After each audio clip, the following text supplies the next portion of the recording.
Olá, bom dia. Está começando mais um Acontece Agora com as principais notícias desta terça-feira. Agora são 11 horas da manhã pelo horário de Brasília.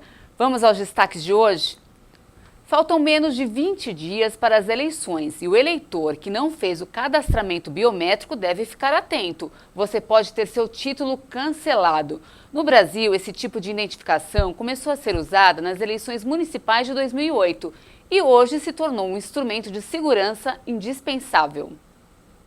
3,6 milhões de brasileiros não poderão votar nessas eleições. O eleitor teve até o dia 9 de maio para fazer a regularização eleitoral. Se você não cumpriu esse prazo, pode estar entre os que não poderão votar. Isso porque quem não fez o cadastramento biométrico pode ter o título cancelado. O número diz respeito aos eleitores de 862 cidades de 17 estados, que passaram por revisão biométrica obrigatória entre 2017 e 2018, conforme dados de tribunais regionais eleitorais de todo o país.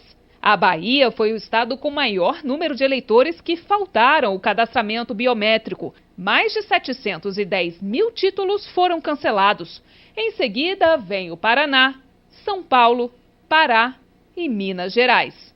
Segundo o TSE, a meta da Justiça Eleitoral é identificar 100% dos eleitores por meio da impressão digital até 2022. De acordo com o levantamento do Tribunal Superior Eleitoral, metade dos eleitores, o equivalente a quase 74 milhões de pessoas, vai ser identificada pela biometria este ano. Mas o número de eleitores com cadastro biométrico é ainda maior, mais de 87 milhões, o que corresponde a 60% do eleitorado. Essa diferença se dá por uma razão. Parte dos eleitores com registro da biometria vota em cidades em que o reconhecimento digital não estará disponível no pleito de outubro. A biometria nada mais é que o estudo das características físicas ou comportamentais dos seres vivos. Com ela é possível identificar de forma única cada indivíduo. Essa identificação pode ser pelos olhos, pela palma da mão e também pelas digitais, que é o método usado pela Justiça Eleitoral para identificar o eleitor na hora do voto. No Brasil, a identificação biométrica começou a ser usada nas eleições municipais de 2008 e hoje é um instrumento de segurança indispensável. O método biográfico a gente sabe que ele tem falhas, uma vez que uma pessoa pode ter um nome que 10 pessoas têm igual e o nome da mãe também coincida e a data de nascimento coincida, então você acaba tendo uma série de coincidências biográficas que não permite garantir que aquela pessoa de fato é aquela pessoa. A identificação biométrica já não tem esse caso. Cada um tem a sua identidade biométrica, então você consegue individualizar o cidadão. O prazo para a realização do cadastro biométrico terminou no primeiro semestre deste ano.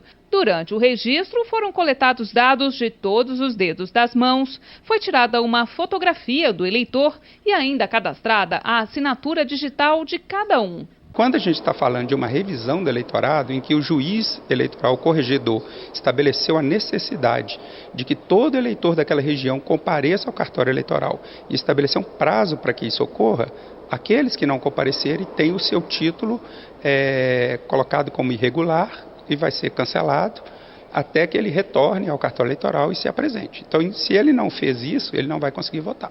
A votação com a biometria só será obrigatória em locais em que a Justiça Eleitoral determinou a revisão biométrica. É o caso aqui do Distrito Federal e de estados como Goiás, Paraíba, Rio Grande do Norte, Amapá, entre outros. E os estados com a menor taxa de eleitores cadastrados são São Paulo com 45%, em seguida Minas Gerais com 30% e, por último, Rio de Janeiro com 18,7%. Aqueles que ainda não fizeram o cadastramento biométrico, eles vão votar pelo meio tradicional. Eles vão chegar lá, vão se identificar com um documento com foto, o mesário vai olhar lá, vai identificá-lo por meio do documento e ele vai estar liberado para votar. O preço da gasolina passou a marca de R$ 5,00 em alguns postos de combustível do Distrito Federal. Na madrugada desta terça-feira, um estabelecimento da Asa Sul vendia o litro da gasolina comum a R$ 5,01. Alguns postos oferecem desconto para quem paga no débito ou em dinheiro. A alta nos preços ocorre após o último reajuste anunciado pela Petrobras. Em 12 de setembro, a estatal voltou a elevar o preço da gasolina nas refinarias, com um aumento de 0,98%. Agora vamos mudar um pouquinho de assunto. Hoje o dia amanheceu nublado na capital paulista. Há previsão de chuva ao longo do dia. A máxima deve chegar aos 26 graus. Amanhã o dia promete ser mais quente. Vamos conferir a previsão do tempo completa para todo o país. Nesta terça-feira, grandes áreas de instabilidade se espalham sobre o Brasil. Por isso, toda essa faixa que vai do Acre, grande parte do norte, centro-oeste e sudeste podem ter pancadas de chuva ao longo do dia, que ocorrem com moderada a forte intensidade. No sul do Brasil, o sol vai aparecer entre bastante nebulosidade, mas ainda pode chover sobre as áreas litorâneas, incluindo as capitais Porto Alegre e Florianópolis. Em Curitiba, no norte de São Paulo, Goiânia, Belo Horizonte, Rio de Janeiro e Espírito Santo, o alerta é para temporais. O ar seco vai predominar sobre todo o nordeste do país e também sobre a maioria das áreas do estado do Tocantins. Mas áreas de instabilidade podem provocar chuva sobre o oeste do estado e também sobre parte do oeste do Maranhão. A mínima prevista em São Paulo é de 15 graus, 20 graus em Belo Horizonte, máxima de 31 graus em Rio Branco, 30 graus em Cuiabá. No destaque internacional, a Embaixada da Guiné Equatorial divulgou uma nota. O órgão é contra a apreensão de relógios e de dinheiro da comitiva do vice-presidente do país. O caso aconteceu na última sexta-feira no Aeroporto Internacional de Viracopos, em Campinas. Os itens apreendidos são avaliados em 69 milhões de reais. A comitiva desembarcou em Viracopos com a fortuna distribuída em 2 malas.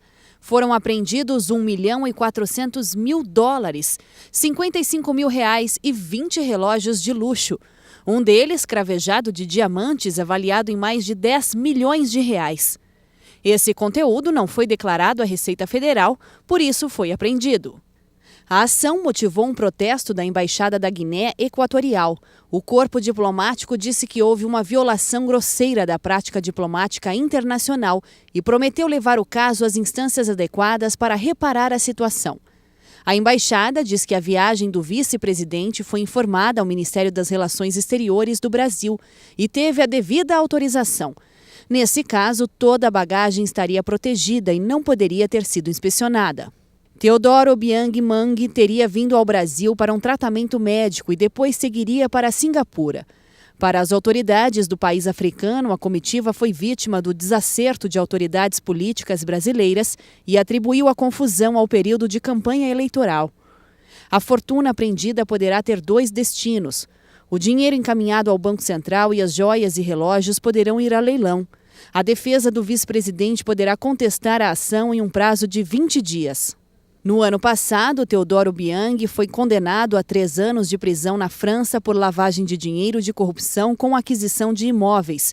Ele é alvo de investigações semelhantes na Suíça, na África do Sul, na Espanha e nos Estados Unidos. Se depender do governo da Guatemala, o chefe de uma missão anticorrupção da ONU não vai entrar na região.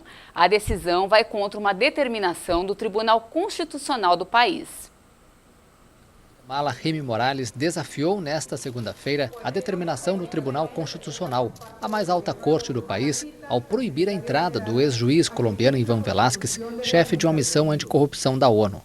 No último domingo à noite, a corte ordenou que ele tivesse permissão de acesso, mas o ministro do Interior, Enrique de Genhart, disse que Velásquez não entrará no território nacional. É importante fazer a reserva de que o cidadão colombiano Iván Velásquez Gomes não entrará no território nacional.